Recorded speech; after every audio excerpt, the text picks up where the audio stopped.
tardes, ¿cómo están? Buenas tardes para todos. Buenas tardes, ¿cómo están? Muy bien, maestra, buenas tardes, ¿qué tal? Buenas tardes. Buenas tardes, buenas Buenas tardes. tardes, maestra. Buenas tardes, pues un gusto Buenas que tardes. estemos aquí otra vez ah, trabajando esta parte de la apreciación, bueno, del acompañamiento para la apreciación de conocimientos en la función y la gestión. Em, que nos dicen que no le llamemos examen, pero que realmente pues sí es un examen. Entonces, pues aquí estamos. Otra vez. ¿Sí me escuchan bien? ¿Sí me están escuchando bien? Todo correcto, Sí, maestra. maestra. Buena tarde. Sí. Perfecto. Gracias. Pues habíamos estado trabajando, habíamos estado platicando sobre algunas cuestiones y estuvimos ayer platicando sobre la nueva escuela mexicana. Como ven, aquí le puse 17 de abril. Se supone que todavía seguíamos platicando con la nueva escuela mexicana. Vamos un poquito adelantado, me parece que está perfecto, porque tengo 2 días para el MESEMS y pues vamos a ver cuánto nos vamos a tardar en el MESEMS. Ah, lo que nos toca ver hoy, ahí estuvimos viendo ya la no, ya sé que nos toca ver. Nos toca ver la Ley General para el Derecho de las Niñas, Niños y Adolescentes.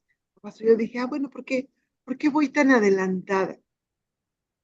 Vamos entonces seguimos todavía con lo de marco legal y me falta efectivamente la Ley General para el Derecho de Niñas, Niños y Adolescentes. Muy bien.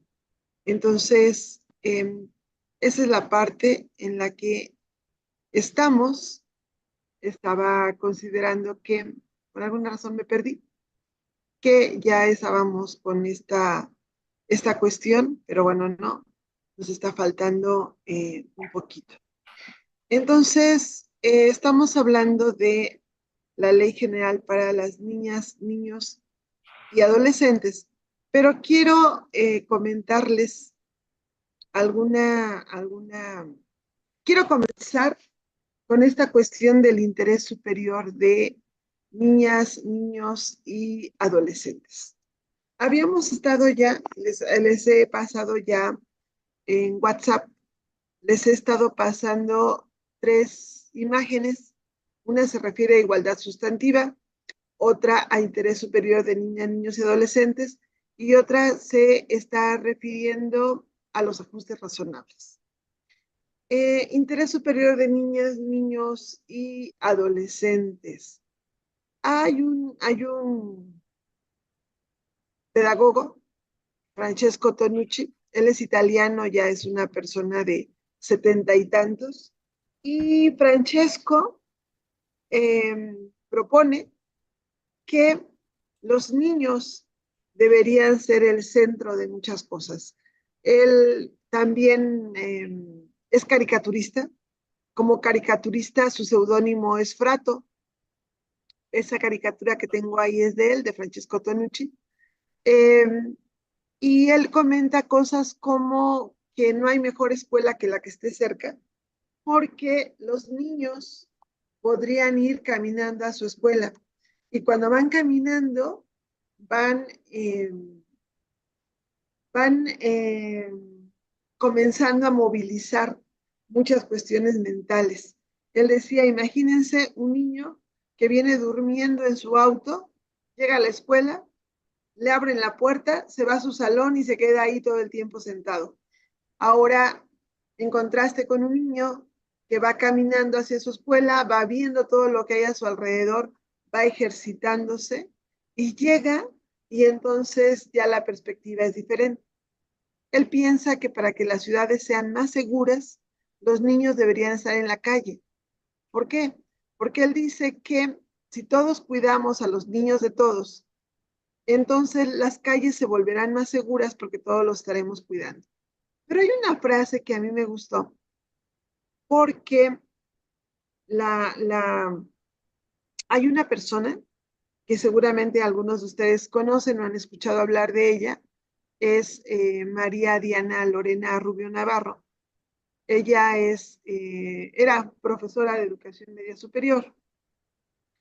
Estaba trabajando en el plantel en el que yo estoy, en el CBT 118, y ganó en 2021 el premio a la mejor docente de México. Fue la primera vez que se instituyó el premio, entonces lo ganó como docente extraordinaria.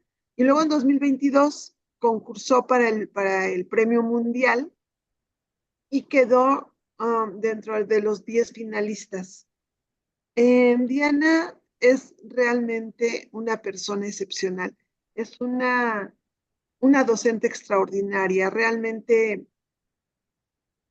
al conocerla, al hablar con ella, al entender cómo piensa, te das cuenta por qué ganó esos premios, ¿no? Y ella hay algo que alguna vez me dijo que se me quedó muy grabado, que a sus alumnos los está llevando, los impulsa para que su vida sea aquí y ahora, no cuando vayan a la universidad.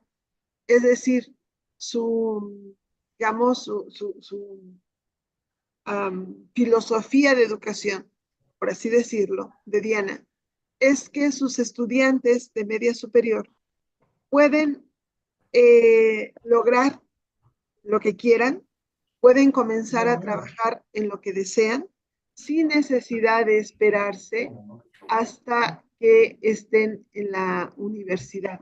Con esa, y con esa idea de que no tienen que esperarse hasta la universidad, con ese sentido, es que ella los va guiando. Realmente, les digo, es una docente extraordinaria, ha tenido alumnos que se han ido a varias partes del mundo y bueno, sigue impulsando gente. Así que en este sentido, en esto la recuerdo mucho cada vez que doy este tema, la recuerdo muchísimo porque Francesco Tonucci dice que no es cierto que todo suceda después. La verdad es que al contrario, todo sucede antes. El periodo más importante de la vida es en el que se establecen las bases sobre el que se construye la personalidad, la cultura y las habilidades del hombre y la mujer. Es, con diferencia, el comprendido en los primeros meses y los primeros años de vida. Se refiere a los niños, pero bueno, recuerden que nosotros tenemos adolescentes y a veces los tratamos como si la educación media superior fuera la etapa de la preparación a la superior. Y entonces eh, los acompañamos, pero haciéndolos pensar que en este momento es como un compás de espera a la media superior, que no pueden hacer mucho en esta media superior y que tienen que esperarse a que lleguen hasta la universidad. Francesco Tonucci nos dice que no necesariamente. Y bueno, en este interés superior de niñas, niños y adolescentes, surge un concepto que se llama autonomía. Es muy importante. En 1989 surgió por parte de la ONU, o países afiliados a la ONU, la Convención de los Derechos del Niño. A partir de esa Convención de los Derechos del Niño, es entonces que empieza a cambiarse el concepto de que los niños, todavía decía niños, no niños, adolescentes, de que los niños son sujetos y no objetos de la ley. Es decir, que al ser sujetos, tienen ellos que tener participación y tienen que tener conocimiento y se les tiene que tomar en cuenta. Eso fue lo más importante de esta convención. Entonces, a raíz de ahí, bueno, ya no tenemos la información ahí, ya la quitaron, pero a raíz de eso es donde nosotros comenzamos a ver esta parte de los derechos de niñas, niños y de los niños, niñas, adolescentes. En 2014, en nuestro país, se expidió la Ley General de los derechos de niñas, niños y adolescentes. Esta ley hablaba, que decía o dice que los adolescentes son aquellos mexicanos que van desde los 12 años hasta antes de los 18 años. Por eso hablamos de niñas, niños y adolescentes. Esta ley fue de 2014, bueno, fue reformada en 2023 en marzo, pero también fue reformada en diciembre, que es la que nos están pidiendo. Muy bien. Ahora, esta ley garantiza un enfoque integral y con perspectiva de derechos humanos. ¿A qué se refiere con integral? Bueno, que están viendo muchos aspectos de las niñas, niños y adolescentes. Y una perspectiva de derechos humanos, porque en una perspectiva de derechos humanos, tal como la tiene ahorita nuestro artículo 3º constitucional, no hay nada más importante que los derechos de niñas, niños y adolescentes. Tenemos esta cuestión de interés superior de niñas, niños y adolescentes. Déjenme ver qué anda por aquí. Y entonces, esta ley dice lo siguiente. Esta ley del 4 de diciembre de 2014, reformada en 2023, tiene este enfoque de derechos. El enfoque de derechos es precisamente una manera de mirar la implementación, la regulación, la promulgación de leyes y la interpretación de las mismas. Es una manera de abordarla. Y en este caso está basada en los adolescentes. Muy bien. ¿Cuáles son las características del enfoque de derechos? Primero, el objetivo de un enfoque en derechos es el objetivo. El objetivo de la Ley General de los Derechos de Niñas, Niños y Adolescentes es la garantía o cumplimiento de los derechos de la infancia. ¿Cuál es su fundamento? La Convención de los Derechos, Convención Mundial de los Derechos de Niños. El organismo internacional llamado Derechos Humanos. La CPU es la Constitución Política de los Estados Unidos Mexicanos, obviamente, pues la Ley General. ¿Quiénes son titulares de derechos? En esta ley, los titulares de derechos son niñas, niños y adolescentes. ¿Quiénes son titulares de obligaciones? El Estado, padres, madres, comunidades en general. Nosotros entramos en la parte de comunidad en general. Los adolescentes que están en nuestra escuela están a nuestro cargo, así que somos titulares de obligaciones. ¿Qué implica este cambio de enfoque? ¿Qué implica esta Convención de los Derechos del Niño? Que antes eran objeto de protección. Después de la convención son sujetos de derecho. Un objeto no tiene, un objeto no tiene opinión. Un objeto simplemente está ahí. De un objeto, tú le dices o tú haces con ese objeto lo que a ti se te pegue la gana. Tú determinas lo que tiene que hacer. Pero un sujeto tiene también su propia perspectiva. Y ese sujeto, al tener su propia perspectiva, tiene también sus propias ideas. Entonces, nuestros adolescentes pueden tener voz, pueden tener participación, pueden decidir y pueden decir lo que ellos necesitan. Entonces, ese es el cambio, ese es el enfoque de esta ley. Muy bien. Ahora,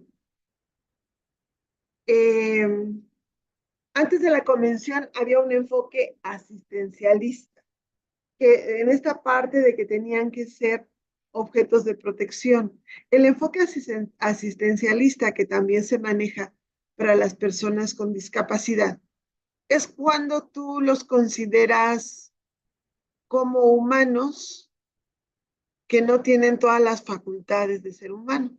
Los consideras como subhumanos, por así decirle. Y entonces lo que tú quieres es ayudarlos, apoyarlos, pero sin preguntarles. Son, eh, Se reconoce a niñas y niños en función de su incapacidad, como seres inacabados, incompletos e incapaces. Hemos de reconocer que en nuestras escuelas tenemos docentes y tenemos procesos y quizá nosotros mismos eh, que vemos o tenemos este tipo de personas que vemos a los estudiantes como unas personas inacabadas, incompletas e incapaces. Eso es el verlos como objeto, como un objeto. Eh, los consideramos como propiedad de padres y madres y estamos en esta idea del adultocentrismo. Les estamos tratando de imponer nuestra visión del mundo. Yo les digo a mis estudiantes, y se los repito mucho, yo cuando tenía la edad de ellos era en el siglo pasado. Entonces, ¿cómo pretendo yo que cuando pasé por muchas de las cosas que ellos están pasando ahorita, fue el siglo pasado? ¿Cómo pretendo decirles que se comporten como yo creo que debe comportarse un adolescente con base en mi experiencia como adolescente? Entonces, nosotros somos los que le decimos cómo tienen que comportarse y creemos que nuestra visión, que nuestra posición es la mejor.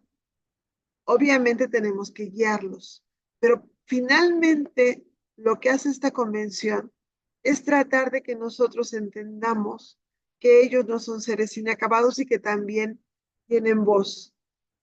Eh, la otra, hay relaciones jerárquicas desiguales y discrecionales.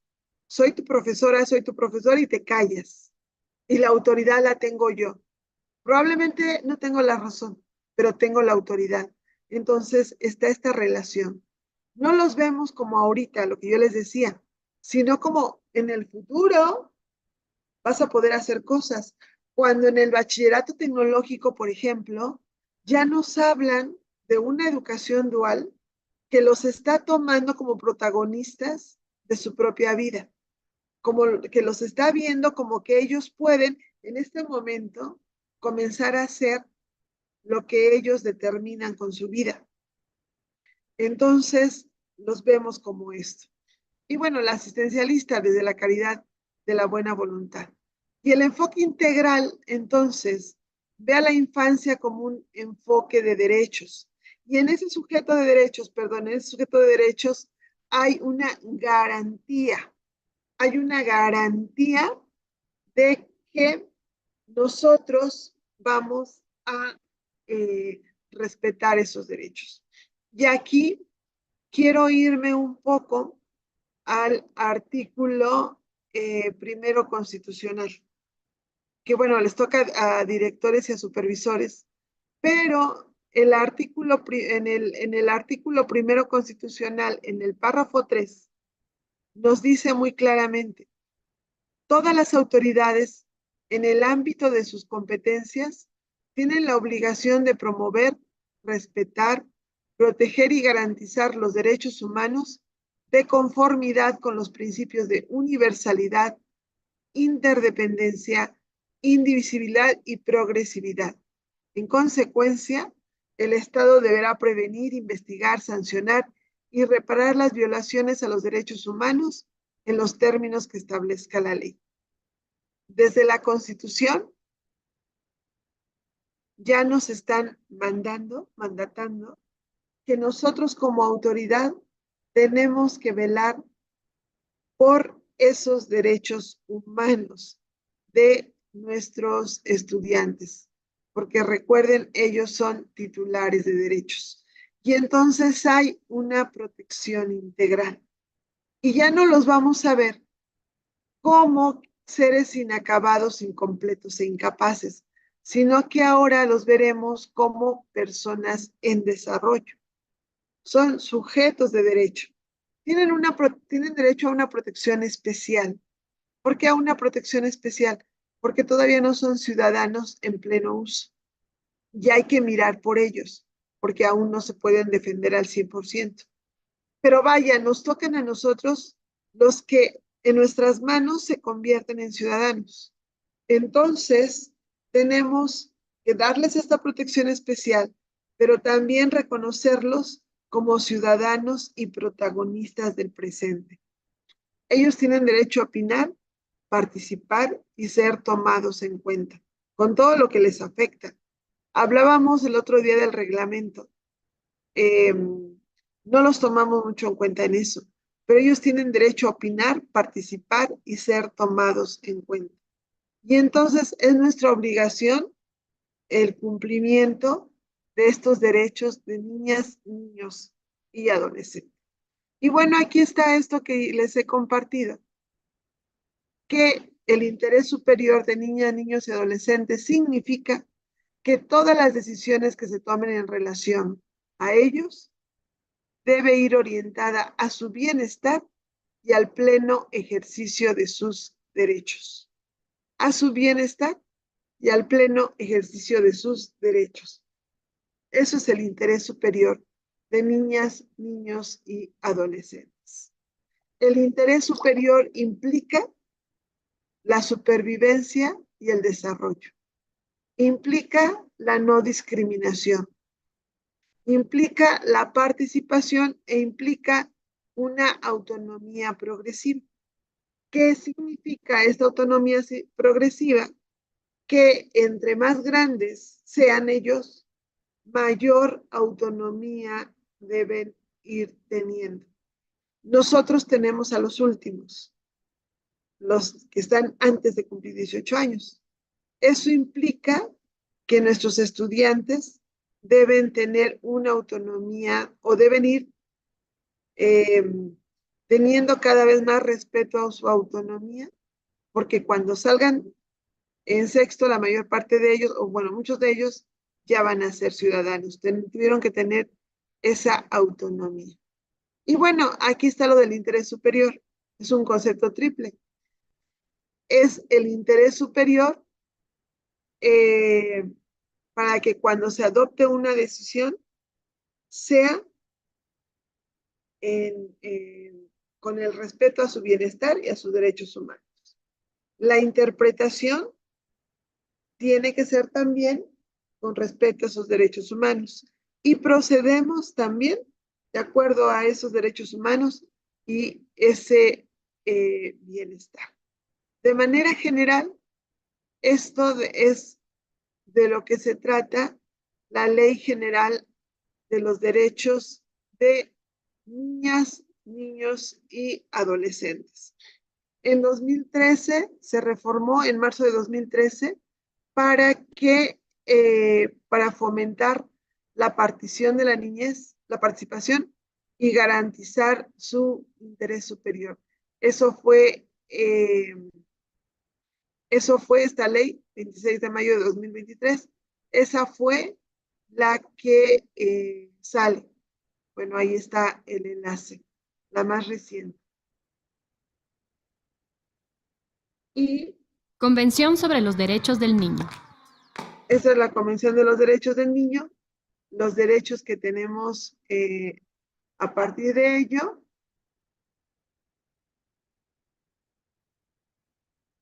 Y nada más.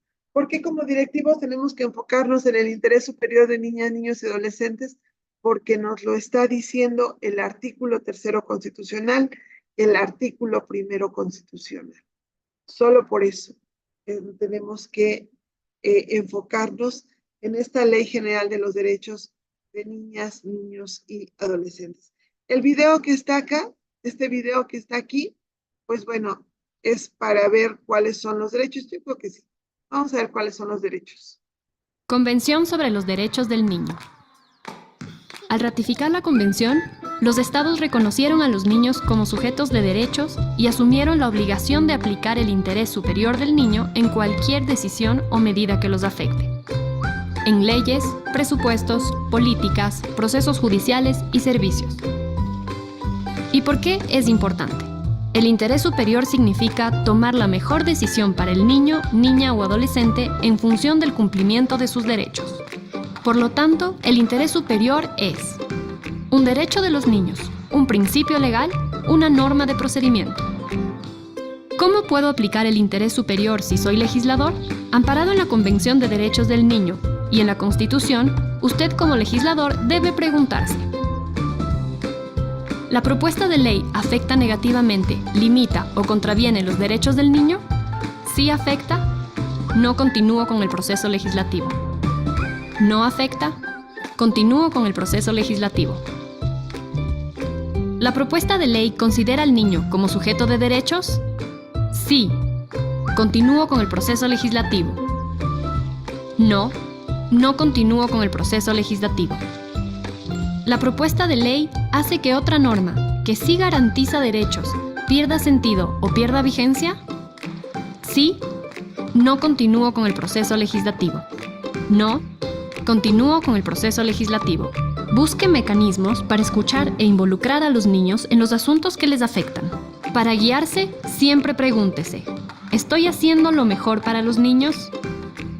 Garantizar el interés superior de los niños es un deber del Estado, una obligación de los legisladores y un derecho de todos los niños, niñas y adolescentes. UNICEF. Muy bien, ahí lo tenemos entonces. Entonces, tenemos esta parte de la ley de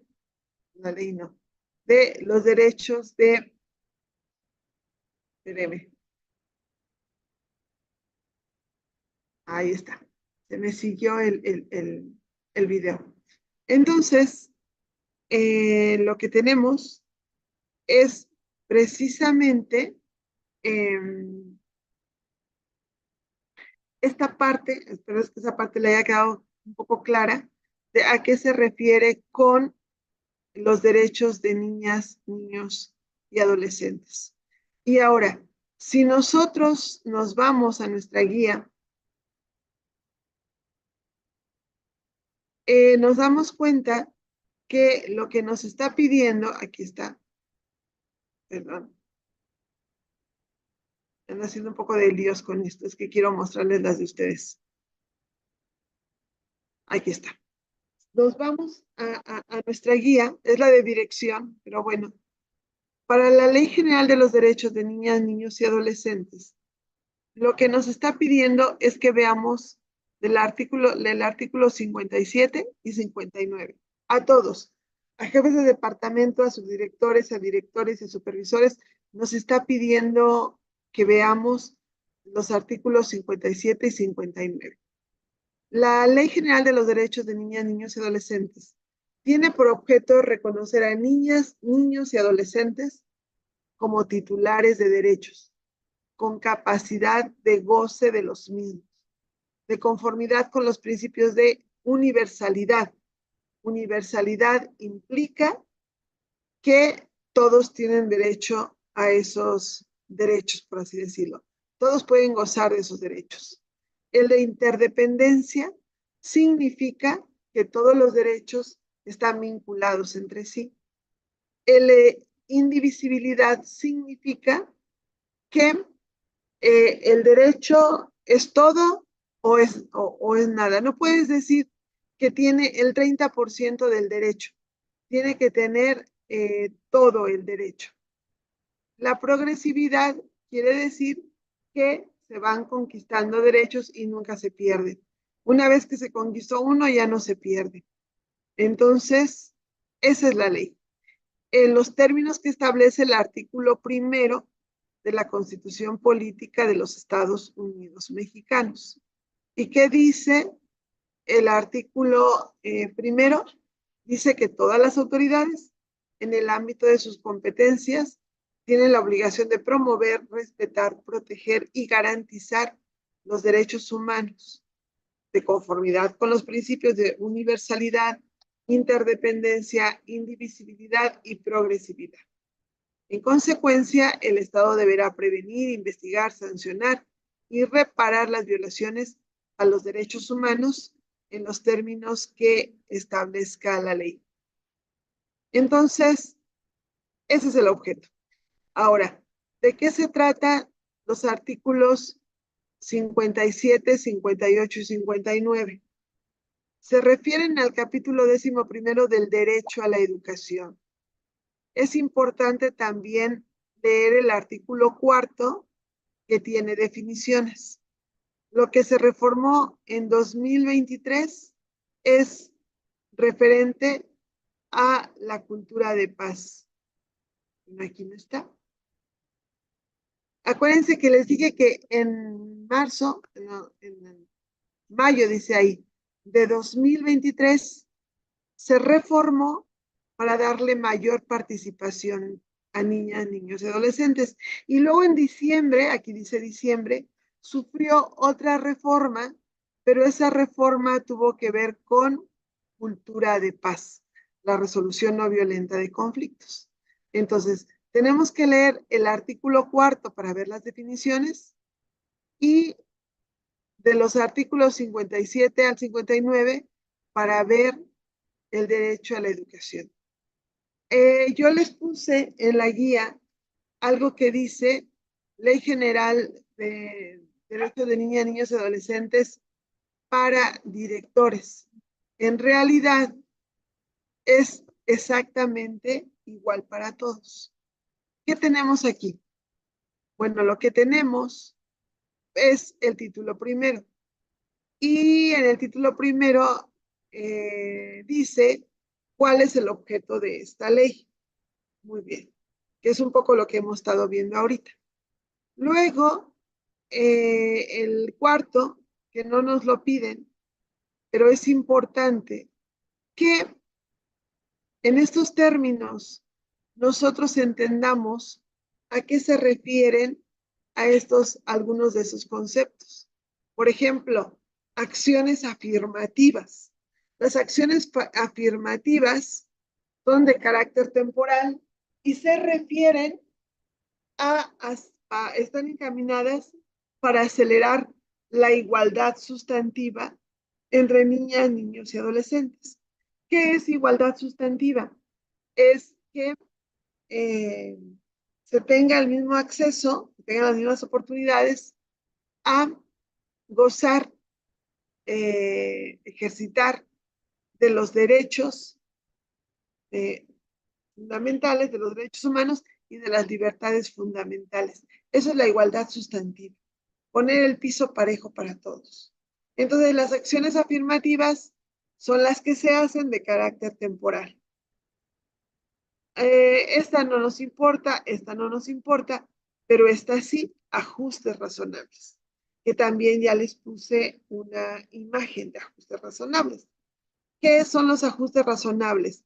Los ajustes razonables son las modificaciones y adaptaciones que nosotros hacemos en los procesos, en la infraestructura, en la planeación didáctica, para que niñas, niños, adolescentes con discapacidad puedan gozar de todos los derechos humanos y libertades fundamentales.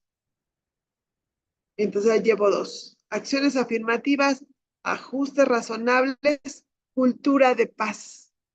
Esto seguramente va a ser pregunta de examen porque se reformaron algunos documentos normativos para meter esta cuestión de cultura de paz. Miren, esta fracción la adicionaron el 11 de diciembre de 2023.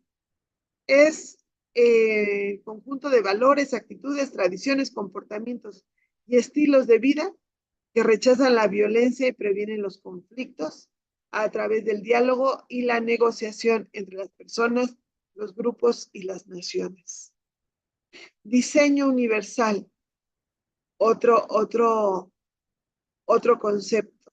es diseñar productos, entornos, programas y servicios que puedan utilizar todas las niñas, niños y adolescentes sin necesidad de adaptación ni diseño especializado. Es decir, que en lugar de tener rampas hechas a propósito, pudiéramos tener, en lugar de escaleras en nuestras escuelas, tener rampas, pero rampas para todos, no solamente para los discapacitados, que pudiéramos tener el acceso al agua para personas con discapacidad motriz, por ejemplo. En el caso de los docentes, el diseño universal implica una planeación que considere que cualquiera con cualquier discapacidad puede tener acceso a esas clases. Es decir, planear clases donde cualquiera puede entrar. Eso es diseño universal. Discriminación múltiple. Los discapacitados más vulnerables son los niños, niñas y adolescentes. Son los más vulnerables. Y entonces la discriminación múltiple es cuando alguien sufre discriminación de varias maneras.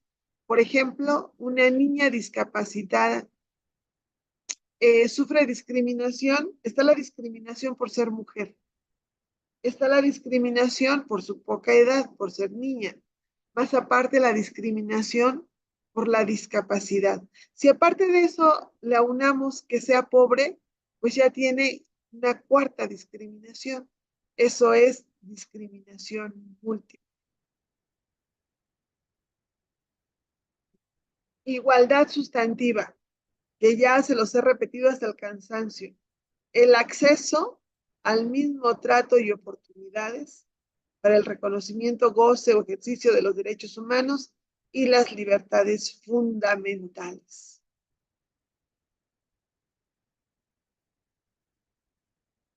Y protección integral, que es el conjunto de mecanismos que se ejecuten en los 3 órdenes de gobiernos con el fin de garantizar de manera universal y especializada en cada una de las materias relacionadas con los derechos humanos de niñas, niños y adolescentes, de conformidad con los principios de esta ley, de la Constitución Política y de los tratados internacionales. Y me parece hasta ahí. Estos que les he dicho son los conceptos más importantes. Y ahora sí ya viene en este extracto que yo les doy, ahora sí, ya viene entonces el derecho a la educación.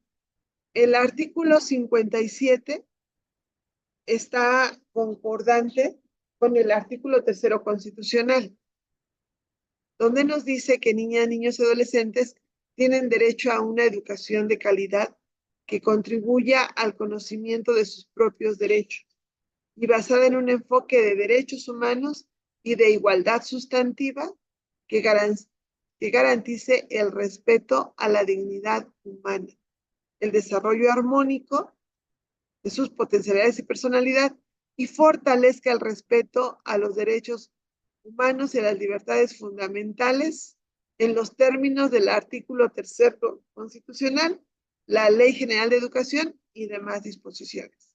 El artículo 57 nos habla de que ellos tienen derecho a una educación de calidad.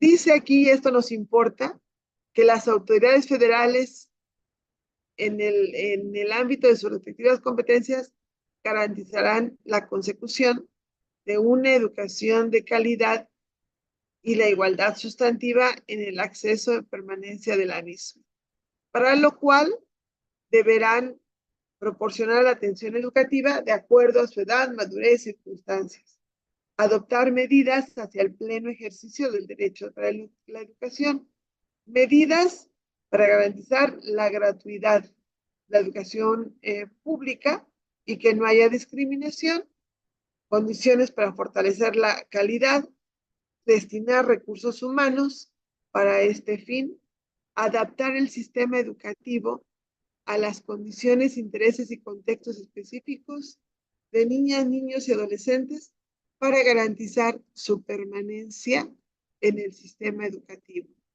Aquí cae totalmente lo de la nueva escuela mexicana. Ayer estábamos hablando de gobernanza.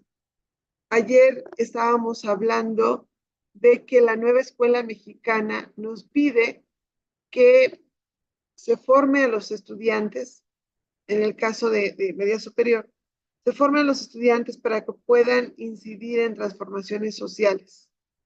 Y entonces para eso tenemos que mirar el contexto. No es posible, no puede ser que como directivos nosotros pensemos que los procesos que hagamos en nuestra escuela pueden ser iguales a los de otra, aunque esté enfrente de nosotros. No es posible. Tenemos nosotros que mirar el contexto de esa escuela donde estamos. ¿Para qué? Para que de verdad se garantice su permanencia en el sistema educativo. Dice que tienen que establecer acciones afirmativas para garantizar el derecho a la educación de niñas, niños y adolescentes de grupos y regiones con mayor rezago educativo. Y aquí entra esto que tendríamos que hacer para que, acuérdense que las acciones afirmativas son temporales, tendríamos que hacer lo posible para que nuestros alumnos no abandonaran, para que no hubiera rezago educativo, para que nuestros alumnos de verdad aprendieran. Aquí en esta parte es donde está que tenemos que trabajar, bueno, no está explícitamente, pero está implícito, que tenemos que trabajar con nuestro colectivo docente para que podamos garantizar el derecho a la educación de los niños a través de acciones afirmativas, es decir, programas emergentes para aquellos que van con un mayor rezago educativo. Nos piden también que se presten servicios educativos en condiciones óptimas. Bueno, ya sabemos todo el problema que tenemos. Implementar mecanismos para atención, canalización y seguimiento. Recuerden que en este gobierno tenemos ya las procuradurías de la defensa del menor y están en los 3 órdenes de gobierno: municipales, estatales y nacionales. Y nosotros como directivos tenemos que acudir a ellas en busca de consejo, en busca de apoyo, cuando tengamos conocimiento de que hay violaciones a los derechos de los adolescentes a nuestro cargo. Aquí está, otra vez, fomentar convivencia escolar armónica, generación de mecanismos para la discusión, conformar una instancia multidisciplinaria que establezca mecanismos para la prevención, atención y canalización de los casos de maltrato, perjuicio, daño, agresión.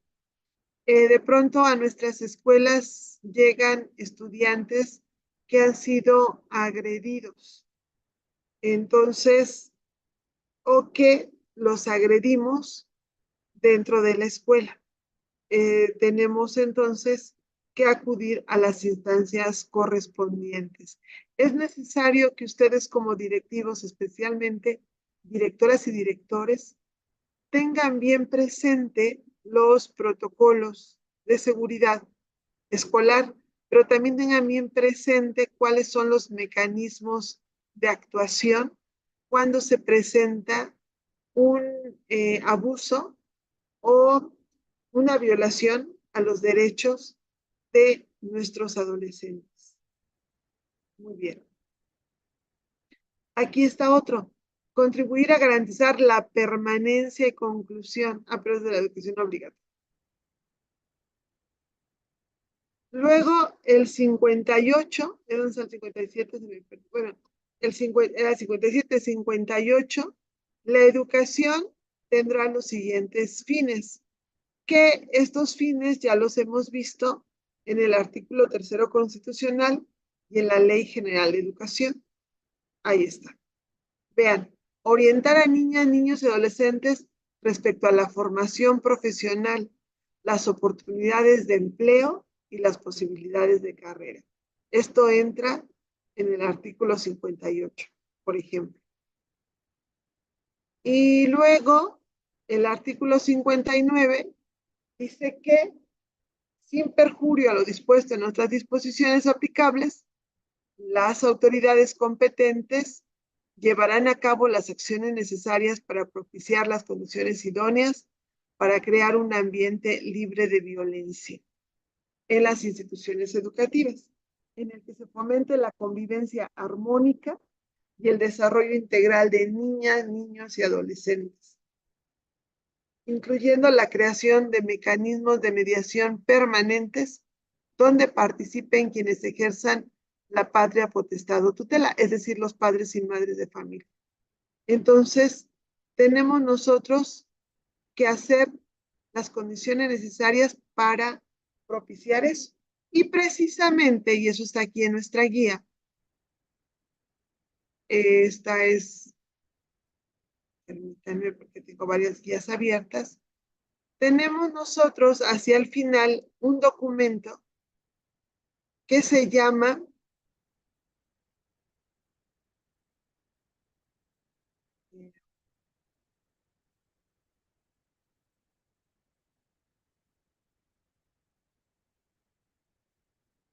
lo busco como los de Yucatán, lo busco y no lo busco. Está hasta el final, aquí está. Protocolo para la convivencia armónica del estudiantado en los planteles federales de educación media superior. Hay un protocolo para la convivencia armónica que se desprende de este artículo 59 de la Ley General de los Derechos de Niñas, Niños y Adolescentes. Lo que tengo aquí es la guía del director. A cada uno le toca algo diferente. En el caso del director hay que comprender el propósito del protocolo, el glosario y los principios rectores. Pero tiene como propósito ese protocolo promover, fomentar y regular la convivencia armónica, pacífica y solidaria para el respeto y reconocimiento de sus diferencias y derechos en un marco de inclusión social. Y vean cómo, vean todos los documentos están hilados y se desprende de este artículo 59. Y seguramente todo lo que está acá tiene que ver con el haber dado a conocer ese protocolo para la convivencia armónica. Y entonces, en nuestra guía, no sé por qué dejé de compartir, pero en esa guía que yo les estoy dando, se encuentra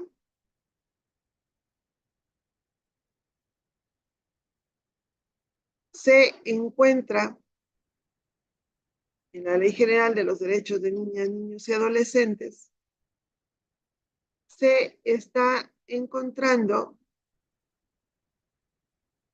perdón, de pronto me voy mucho, se está encontrando este extracto que es igualito para todos dicen directores, las generalidades de la ley, que es la diapositivas que yo les mostré, pero además estamos encontrando también material del maestro Miguel González de la zona 57, donde de manera muy general él nos habla de cuáles son los derechos de niñas, niños y adolescentes, que me parece que deberíamos darles una leída para que sepamos cuáles son los derechos que le corresponden a la escuela que nosotros intentamos, o bueno, estamos proponiéndonos a dirigir, o la zona a la cual estamos proponiéndonos para supervisar. Ahí están todos los derechos de una manera muy bonita. nos está hablando el maestro, aquí están, el derecho a la educación, en la página 12, y está hablando, está haciendo un resumen. Eso es lo que ustedes encuentran en la guía. Y bueno, esta es la Ley General de los Derechos de Niñas, Niños y Adolescentes. No sé si hasta aquí tengan alguna pregunta, algo que quieran comentar, algo que quieran decir.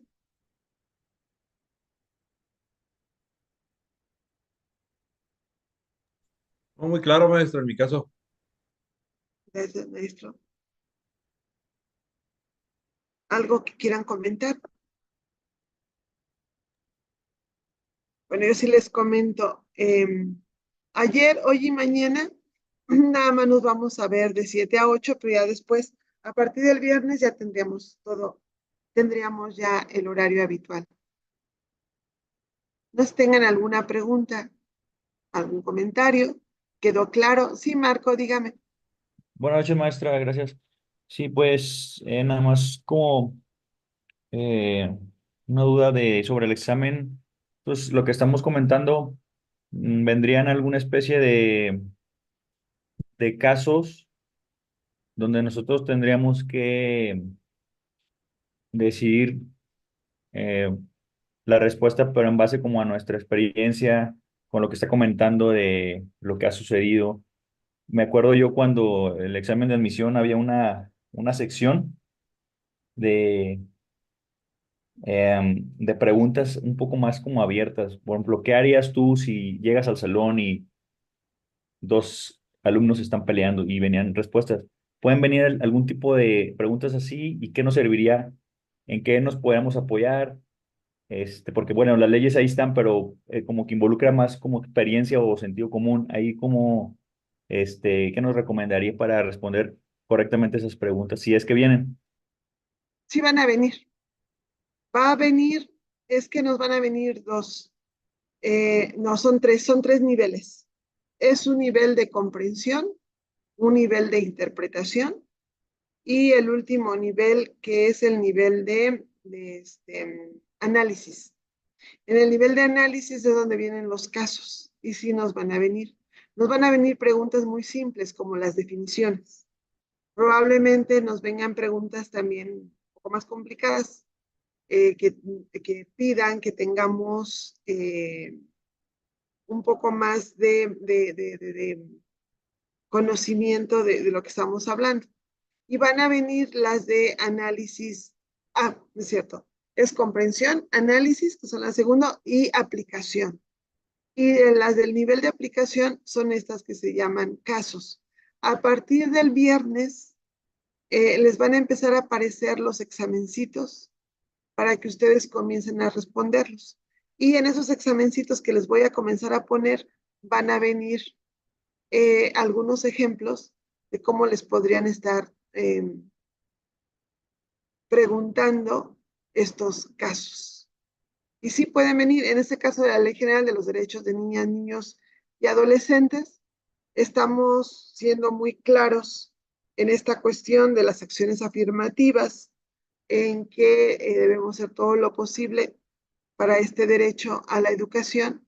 Y entonces puede venir un caso de una situación que se esté presentando en la escuela, un docente no quiere atender a un muchacho por alguna razón y nosotros tenemos que responder, pero tenemos que responder objetivamente.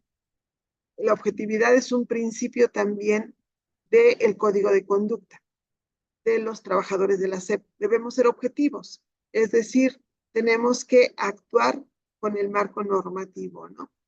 Entonces, sí puede ser, Marco, que venga. De hecho, no, sí puede ser, van a venir, porque es el último nivel. Sí van a venir, Ok, muchas gracias, maestra. por nada. El protocolo está en la guía de subdirectores, el protocolo está en todos, en los cuatro. En las cuatro figuras está el protocolo. Nada más que del protocolo, si nos piden que nos fijemos en cuestiones diferentes. Pero ahí está. Cuando veamos ese, vamos a ver, bueno, ¿qué le piden? ¿En qué le piden que se fije al jefe de departamento, en que le piden que se fije al subdirector, en que le piden al director, en que al supervisor.